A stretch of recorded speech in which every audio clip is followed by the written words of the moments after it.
Today's show is sponsored by the multiorgasmicmama.com. If lack of confidence, low libido, or guilt and shame around your sexuality are the cause of your bedroom woes, the hot wild sex you never have anymore, or the transition into motherhood that sucked your libido dry, let me help you get your mojo and magnetic feminine spark back. Magic, miracles, total self-love, and multi-orgasmic bliss included. See you at themultiorgasmicmama.com. Welcome, everyone. It's Lacey Broussard here with Miss Caroline Diaco. Hey, Caroline. Hi, Caroline. Caroline, yes. Yeah, Caroline. Yeah. So let's just go ahead and start out by having you tell us a little bit about who you are, what you do, who you're serving, and all of that good stuff. Awesome. Cool. Well, like we said, my name is Caroline Diaco. I am a New Yorker. I've born and raised living in New York with two sons. I've been working in the footwear industry for over 20 years and enjoy that very much, but have been led to my true passion and the truth of who I am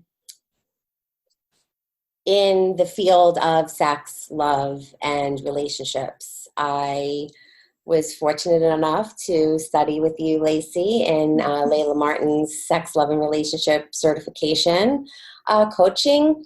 And I am a certified coach. I am also a certified jade egg coach. And just feel such gratitude for finding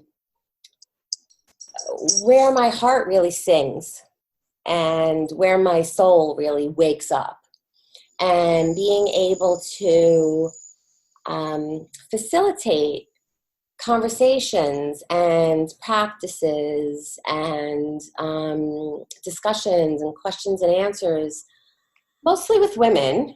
I have coached some men, but so far mostly with women, on the topic of love, of self-love, of sex, of relationships. And I find it this combination of two things that I love very much. One, like the spiritual and the sacred. And two, I happen to come at it from a pretty actually like comic standpoint. I tend to be able to break the ice in getting into sexual discussions. And I was this way even before I started studying sex as like a true topic. I was always kind of like in that, like always wanting to be talking about it and using humor to get it up at the table, at a dinner table amongst a group. So I've kind of always had that thing in me where I've really wanted to discuss it, and then finding when I wanted to then study it and share it and then recognize it as sacred has been a beautiful and ongoing journey.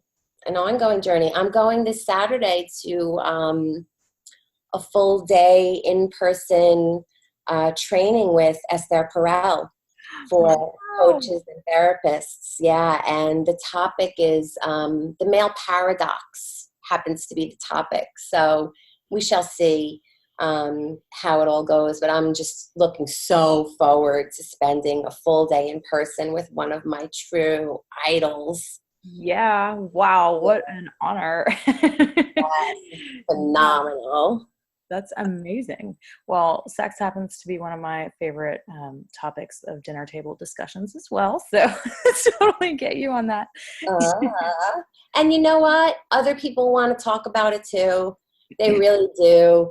And they're shy or they're ashamed or they think it's inappropriate or someone's going to judge them or whatever the case may be. But the truth is a lot of people really want to discuss it, and some people really need to discuss it. And that's where I'm finding that I'm getting a lot of gratitude from my friends that I kind of serve through this secret Facebook group, just people I grew up with and have come across as true personal friends over the years. I have a group with them, and I get a lot of gratitude and appreciation from them, both within the group and privately. People coming to me with issues and things that they need or want to discuss, and I've managed to earn their trust. And I say this with such humility, that these women are willing to come to me and tell me their innermost secrets and things, and that I can treat it with the utmost respect, of course, confidentiality, but also normalcy. Yeah. Yeah. Just to have a sex positive come from, and just an incredible amount of normalcy on whatever the topic is. And because we had our crew, our graduating class of 166 women sharing their innermost secrets over the course of 2 years plus, there's nothing we haven't seen. Mm-hmm. So that puts us into this scope, this broadband of receiving so much from all over the place over the course of such a long time, that now nothing can shock, which is just a beautiful thing, to be able to hold any circumstance with normalcy and with respect. And I find that is the thing I think that the women really respect and appreciate the most. It's wow, I never thought there was anyone I could talk to about this. And the weird thing is that everyone has a secret, and they don't know that everyone else does too. And everyone feels alone, and no one is alone. But it's so hard to talk about, and that's what makes this just a beautiful position to be in. Is to let people know that they're so not alone. And I thought that I was for a very long time, which is what led me to this work. I was in a platonic marriage for a very long time, and my husband and I are now separated, but we tried very hard to make our marriage work, even though the sex piece wasn't there. For the children, for each other, for the extended family, everything but for ourselves. And even for ourselves, we were afraid. We're such good friends. But we looked like the perfect couple on the outside. Yeah. And on, behind closed doors, we were both, very lonely. Yeah. Physically, emotionally, and otherwise, and no one knew, and it felt like being the only one and having that secret. And then I learned later that Oprah's greatest viewed episode was the sexless marriage episode. So it's how could it possibly be that I'm the only one? I'm so not the only one, but no one's talking about it, and it's so sad. Yeah. Wow. I just want to thank you for sharing that. That's a huge piece. And just by you sharing that, it makes and gives so many other women permission to even open up about it, to even start thinking about, wow, maybe I'm not the only one. I'm not weird. I'm not a freak. There's nothing inherently wrong with me. Right. Because I think that's true. And then here and there, when I would let out, to confide in a friend that this was the case. And sometimes it would be, say, male friends, and they'd be like, what, are you kidding me? How could you guys not be having sex? You're both so great looking and blah, blah, blah. That has nothing to do with it either. You could be the sexiest woman or man alive and still have dysfunction within your marriage for reasons unknown. Yeah. They could be very deep, traumatic, unconscious blocks that are keeping you from each other. And maybe they're fixable, maybe they're not. If they are fixable, it takes two very willing partners. And I was really willing to go into my own depths,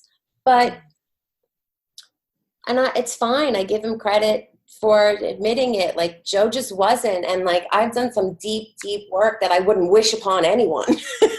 It's been so dark at times, but there is always light on the other side of the darkness. It just takes a lot of bravery. And I'm personally glad that I did it. But you can't force anyone into that kind of personal deep dive. And I'm very happy where Joe and I are, which is family, friends, co-parents. We celebrate our holidays all together. We do all the sports together. But we're not a couple, and we both deserve to get a hug and a kiss and a snuggle and a rump. We both deserve that. And, that's why we've separated. And I spent many a year trying to convince myself, and the two of us trying to convince each other, that sex doesn't matter. The fuck it does. Mm-hmm. Yeah, and I know that you have some amazing insights on it, because when we were at the poolside in Sayulita, Mexico on retreat together, I think we had talked, because we rode to the retreat center from the airport together. But when we got there, and I heard you talking with all of these other women that were with us about blowjobs by the pool. And blowjobs by the pool. I was swimming and like just enjoying swimming naked, not caring. It was such an amazing environment to be in.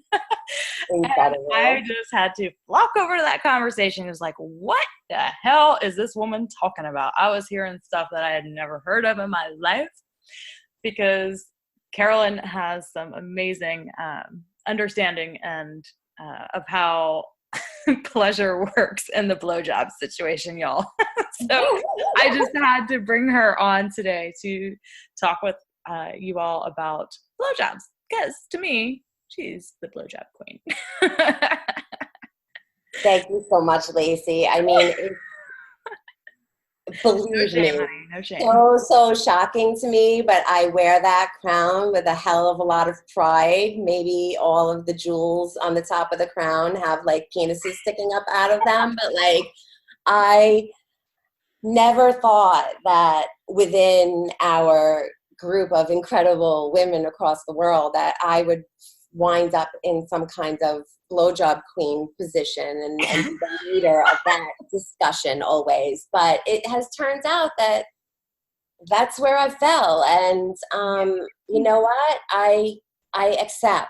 I accept that title. I accept that role. I am willing to own and discuss the beauty of blowjobs. Well, and the way that day started at the pool was just that it was one of our fellow women who let me know that she doesn't enjoy blowjobs, and we were going to have a one-on-one discussion about it at the pool that day during our break. And that discussion turned into over 20 women surrounding me and us, and it was like, wait, start again. I want to hear that. And people were running from far and wide and coming and just, hold on, please wait for me. So it was kind of funny, but it really just started out, it was going to be a one-to-one conversation of, honey, tell me, what do you think is happening? Why do you think you don't like it? Let's discuss. And I think we can kind of start from there at the beginning and then maybe go all the way. So I feel like there's a big stigma around blowjobs, and that there's a misconception that all women don't like it. Don't like giving blowjobs. And one, obviously that's not true, but there are a lot of women who don't like it. And, where does that potentially come from in some cases? there is no one size fits all as far as explanations, but I feel like fear around blowjobs has to do with primarily two major things, in my opinion, from discussions I've had.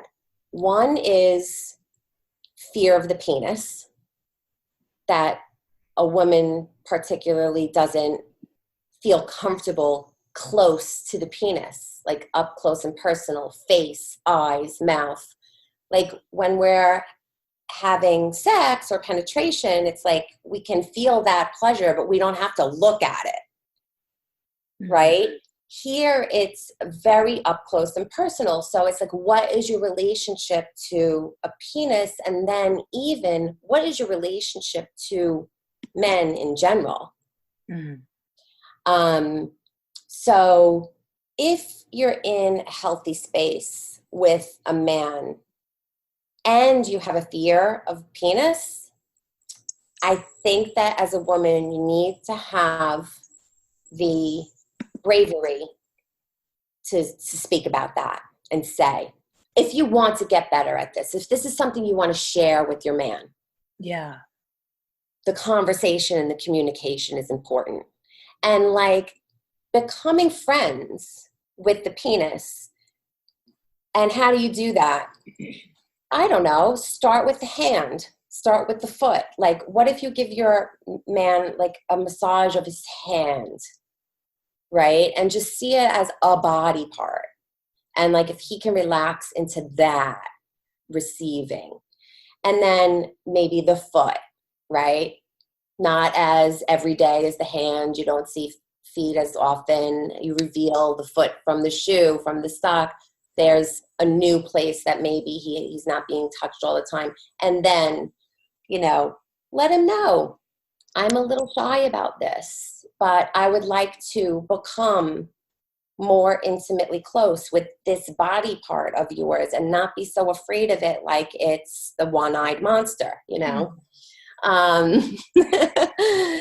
And I just think that if you start slow, and I remember telling one of the women, just give it a kiss, give it a peck, you know, rub it along your cheek, things like this, like, and also, you know, whether this is within a relationship that's ongoing or someone who you're newly dating, I also think this communication is important. I'm going to give you a blowjob. Okay, so the give word. The blowjob is a gift to the man from the woman. And the woman then is giving it, and the woman is in control. So here's another thing that women would potentially be afraid of, is getting their head pushed down. Okay, so there's a lot of things that men don't know themselves. So when a woman is speaking up for herself in her own strength of, I'm going to give you this blowjob, this is teaching the man to receive. This is teaching the man, none of us want our head pushed down on a penis, right? And this is making the man a better lover at the same time. Whether it's, again, within a dating scenario or a relationship scenario, the man is learning something in this case as well. Yeah. So I think that communication of, I am going to give you a blowjob, and this is my blowjob, and it will become our blowjob over time. Because here's another thing. The blowjob changes, again, this is not, it's not one size fits all. It changes couple to couple. Like my blowjob is not the same with all the men I've dated over my life. It depends also on what they like. And it takes some time to figure that out. Sure. Yeah. You know, and it's also like, can you get it from the man, the agreement that I'm going to enjoy what you give me, no matter what it is, what it feels like, what it looks like, at least at first, without judging you. Because Yeah. I think that that's another thing that women are really afraid of, is being judged. Is this good? Is this any good? And you know what? It's all good. It's all good if it's coming from a place of pleasure from the perspective of the woman. So if it's merely kissing or rubbing the cheek or rubbing the lips up and down along the shaft, and we haven't even brought the tongue out yet, this is good giving and this is good receiving, right? So that this is just permission to be really fucking simple. It's And then you just go from there. And then it's like, what feels good to my mouth as I'm giving a blowjob? How does this penis feel on my lips, on my face, in my mouth, on my tongue? Whether it's flaccid and soft, whether it's big, whether it's small, whether it's hard. And like that also is taking pressure off the man. yeah. Like it doesn't have to be, a standing at attention, full erect penis to be receiving a blowjob. What a powerful reframe.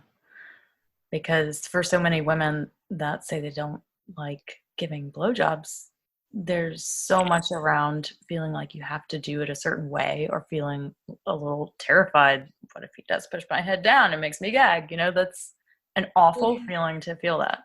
Yeah, and I But have so much compassion for that. And really from both sides, because it's just kind of like lack of education because no one talks about it. So, bravo and kudos to you and to you and I for having this discussion. yeah, this is so valuable for so many women, because it is a huge fear for a lot of women. A lot of women don't enjoy it because obviously it's not much about them, but it's not about them because, we're not seeing it as an actual gift that we can receive pleasure from giving. It feels more like a duty or an obligation, or, oh, he wants it, I guess I'll just do this because I don't right now, and that's a really disempowered way to approach your sexuality, especially in long-term relationships.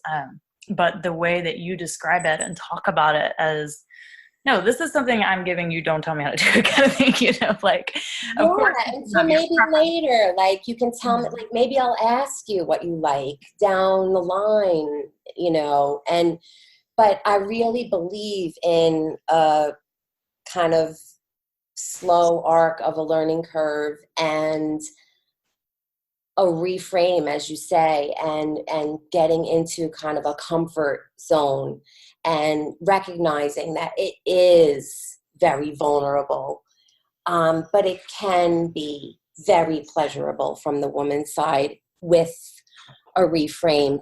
And if it's coming from a place of either pleasure or enjoyment or giving or love, it can be very pleasurable. I mean, I have had times where I have not wanted to come up for air, and that I have been, rendered extremely wet with no manual stimulation whatsoever, just from giving a blowjob. And yeah, it's kind of like I don't know. It's like growing up and growing into this. And if this is something that you're interested in enjoying more, there's room for that. I remember a rap lyric from the 90s. Today, rap is so explicit. They talk about everything and anything in every single song. But like when that was not the case in the 90s, I remember this rap lyric from Lil Kim. And I remember loving her for saying it. And it was this: I used to be scared of the dick. Now I throw lips at the shit. And I mean, that's basically what we're talking about right now. That's the arc. Yeah. And it's like, yes, if I am in this intimate space with the right kind of man at the right kind of time. Absolutely, it's not something I want to avoid. In fact, it's top of the menu. Now, I know that there are some pieces to giving a blowjob that we have yet to discuss. One is the orgasmic experiences that are actually available to the woman that probably, oh God, I don't even want to give a number or throw a number out there, but very, very few women know that there's even orgasmic experiences possible for them by giving a blowjob. So, Caroline, will you please inform us and tell us about this? Yes, I will. So, this is pretty interesting. This is something that happened to me when I didn't even know that it was possible to my body. And then I got to discussing it with, again, some of our colleagues. And just by simply suggesting and informing our fellow students that this was possible in the female body, it started happening with other women. So what I'm talking about here is female ejaculation through deep throating. Mm-hmm. And we can indeed ejaculate or squirt from having the penis deep in the throat. And believe me, when this happened to me, I could not fucking believe it. And neither could my boyfriend at the time. Like, we were like high-fiving and doing cartwheels and like celebrating, like, yes, like fist pumps and like, what the hell was that? But it was so fun and so incredible, and it felt amazing. Yeah. And it felt amazing. But here, like, my pussy squirting across the room with no manual stimulation whatsoever from having the penis down in my throat. So now deep throat, and I want to kind of say this because this is kind of like the other polarity of, the blowjob scene, like from me saying, start with just kisses. Deep throat requires communication between the couple. And I also think that this is very important to say to your man, I'm giving you a blowjob and we're going to do deep throat now. 2 different acts, 2 different conversations. It's up to the woman if she wants to start deep throating within the blowjob, but deep throat is not something for a man to take. It's, again, that head pushing thing. Some women have called it, I've seen it called face fucking. It's not okay. And for women to know it's not okay, that's good, so that then they can let the man know it's not okay to shove your dick down someone's throat that isn't ready, that doesn't want that it hasn't been discussed. But when you're both up for it and you want to do that, practice that, have fun with that, it's kind of like a practice thing. It really is like trial and error, trial and success. And the main thing in the way of deep throating, once again, fear. So if you can be relaxed in the throat and you're not afraid to gag, the sound of gagging, and you can recognize that the sound of gagging does not mean that you are necessarily going to vomit, and that the sound of gagging is not unsexy. Okay? You have to embrace the sound of the gag. And this can also be discussed, but like, I got to learn that when I was in this particular relationship, he loved the sound of the gag, loved it.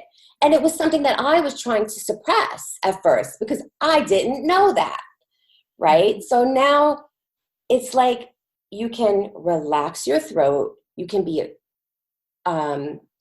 comfortable that you're not afraid that the cock is touching the back of your throat or going even deeper down into your esophagus area.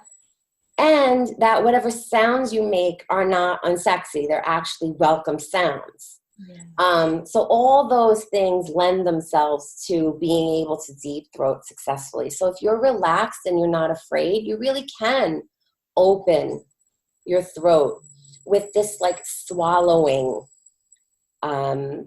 motion. It is like swallowing water almost, but with the head of the penis touching the way, way back of your throat. And when you swallow, you open. And that allows it to slip a little further. And honestly, for the most part, if the head of the penis is as deep as it'll go for a couple of seconds, that's successful deep throating. And that the man is really very, very happy with and apparently feels awesome. And for me, especially in, an intimate relationship, if the man is happy, I'm happy too. And I mean, I desire and require reciprocation. And that could be a whole different conversation. But I feel like I want to, like, my boys are young, but like teach them when it's time that don't expect a blowjob if you aren't going down on her first or after or both, but do not expect a blowjob without oral reciprocation. I believe that that's just something we should put in the rule books. I'll take it. I like that rule. Nice. Okay, so all of these women were completely blowing your minds right now. Probably some men too that are totally listening to this because they've never heard women talk about this in such graphic detail, right? But it's novel to me that this is stuff that isn't being discussed. I mean, is it true that this is mind-blowing information? Porn for sure, but like people actually talking about it and publishing it on a podcast. Right. I know there's quite a few sex podcasts out there, but yeah, safe space to talk about it, I guess. So here we are. Great. Well, I am just curious. Could you explain to us the physiological function of that? How can deep throating cause a woman to ejaculate? Then do you mean G-spot ejaculation? I do mean G-spot ejaculation. So there's a nerve through our body that's called the vagus nerve. It's spelled VEGUS, unlike the city in Nevada. And the vagus nerve is the largest nerve that innervates through the largest space in our body. So it attaches at the back of the throat and the brain, and it travels all the way through the center of our torso and goes down through the abdomen. And for a woman, it also attaches to the uterus and the cervix. And they call this a cranial sacral nerve. So it's the nerve that, again, travels all the way from the head, the cranial brain area, to the sacral, down the spine, and the sacrum, which is the bottom bone of our spine, down across from our pelvic region and our womb area. Now, the attachments in the sexual regions is true only for women. So this is pretty interesting. There was a study done that women who have spinal cord injury can still actually orgasm. And that is because of the vagus nerve. Mm-hmm. So this nerve is both motor and sensory, and it's responsible for a lot of our involuntary bodily functions. So for example, tears, crying,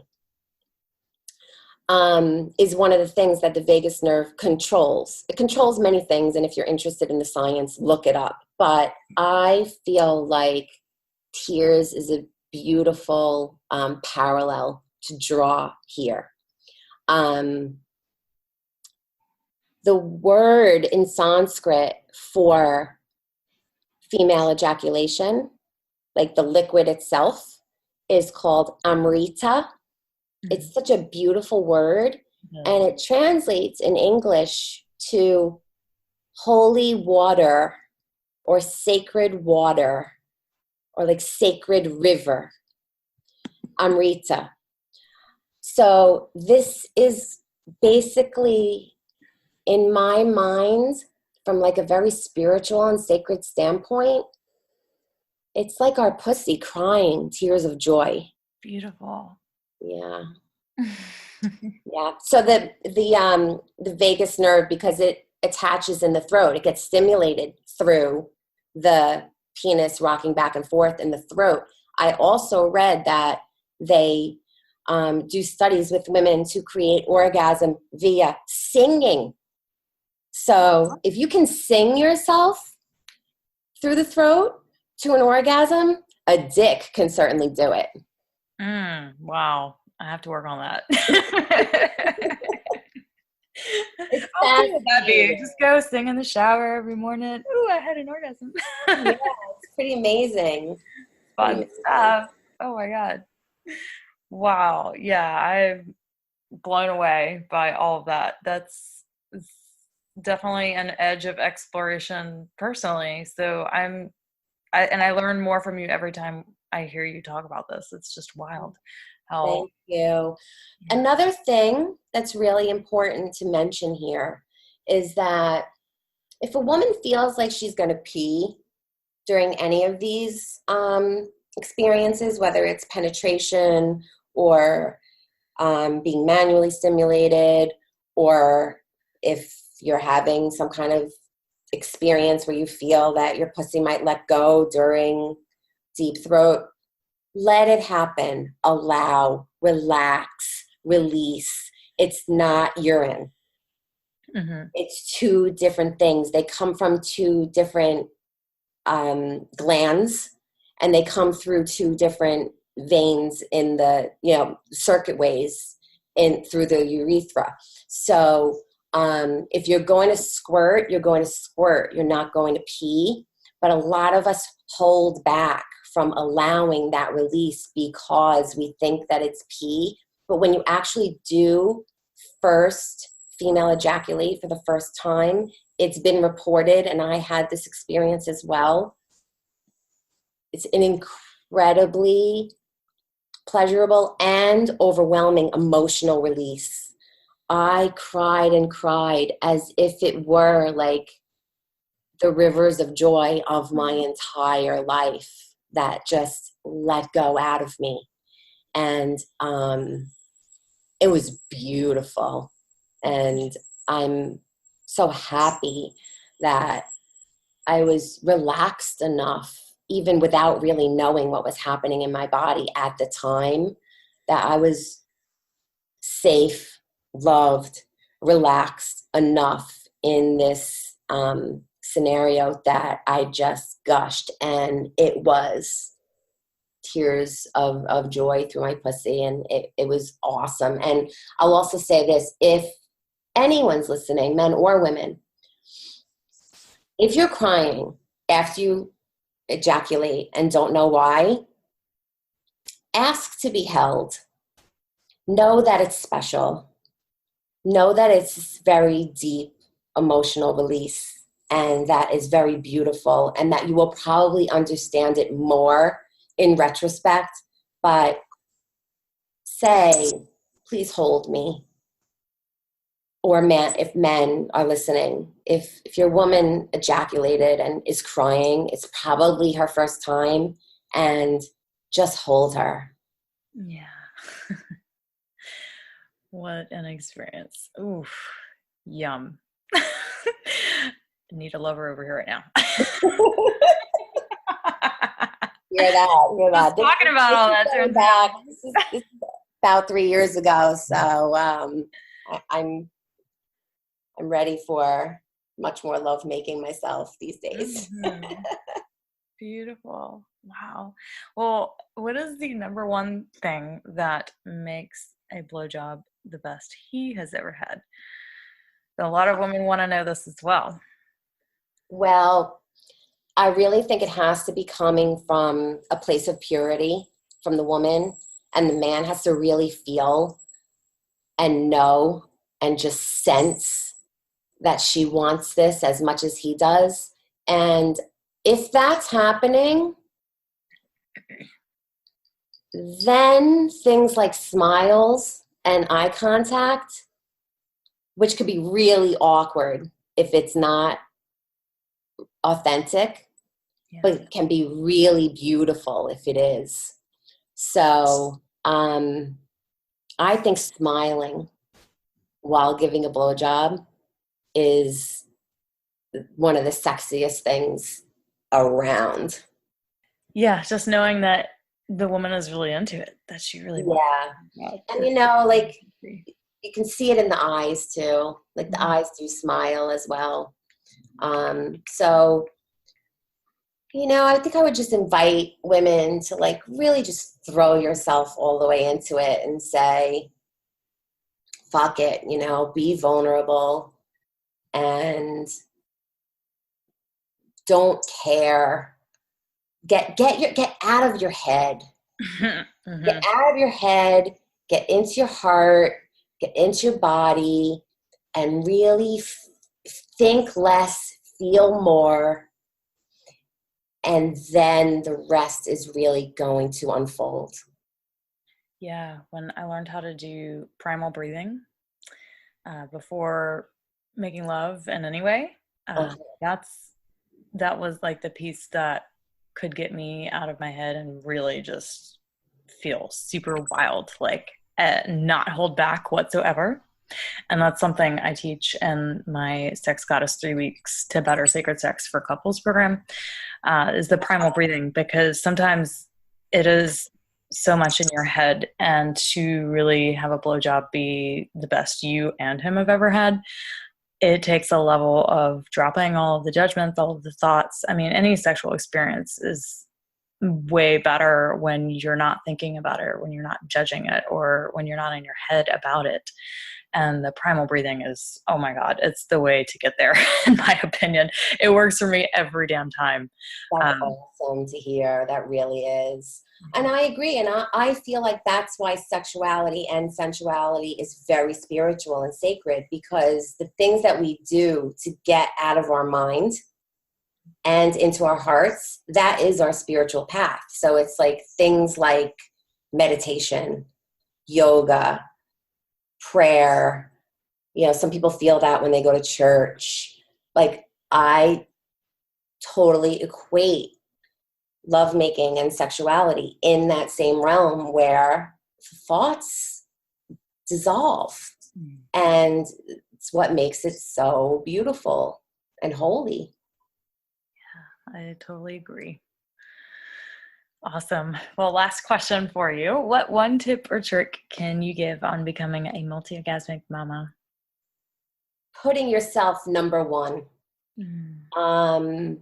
Any mama who takes incredible care of herself, her children are going to get the best of her, and then everyone's going to get the best of her. So here is what I think is in the way of putting ourselves number one.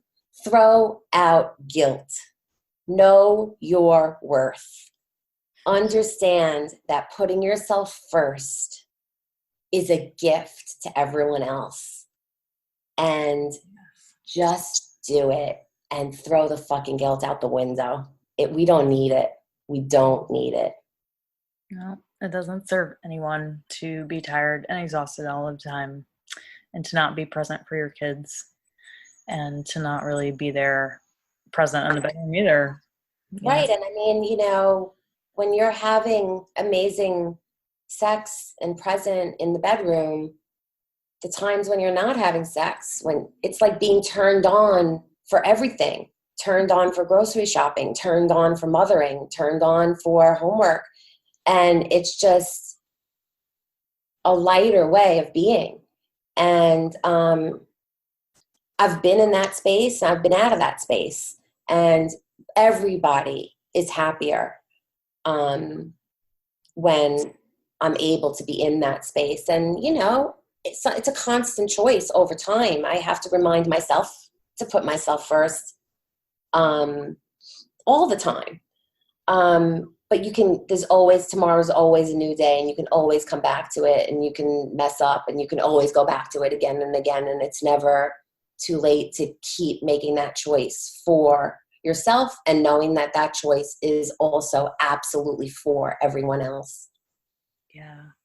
And it will enhance all of your relationships and all of your experiences. And it's like you start doing everything from a place of, I want to do this, not I have to do this. Yeah.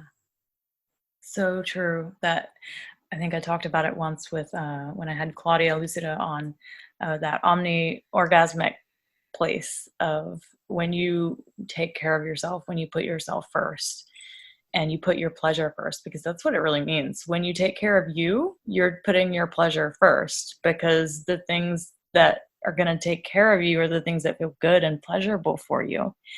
And Claudia has a beautiful word that I'll pop in now, since you mentioned her name, and I'm not stealing her word, but it's an incredible word that is attributed to her, and it's blissipline. Yeah, we talked about that too.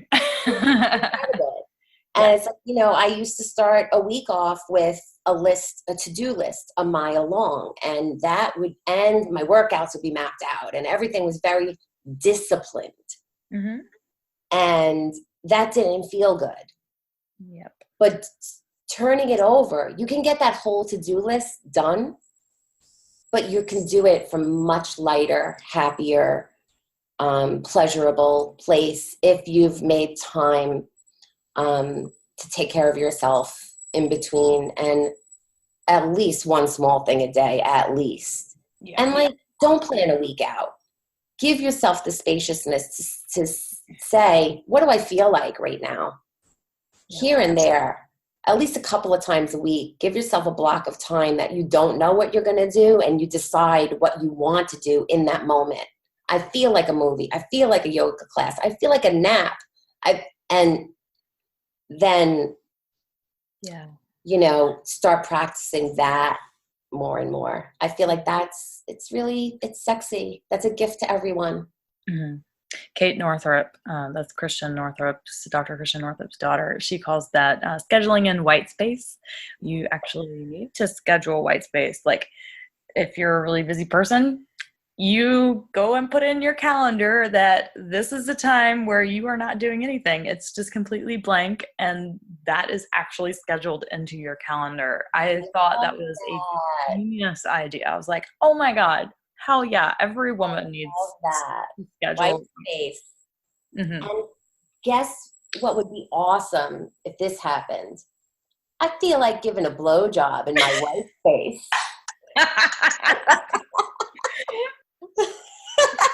That's absolutely something that I would choose to do during my white space time.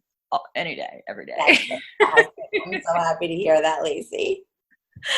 Thank you so, so much for being on and sharing your amazing wisdom and experiences, and being so vulnerable and open and sharing your story. I so appreciate it. And I know that everyone listening does too, Caroline.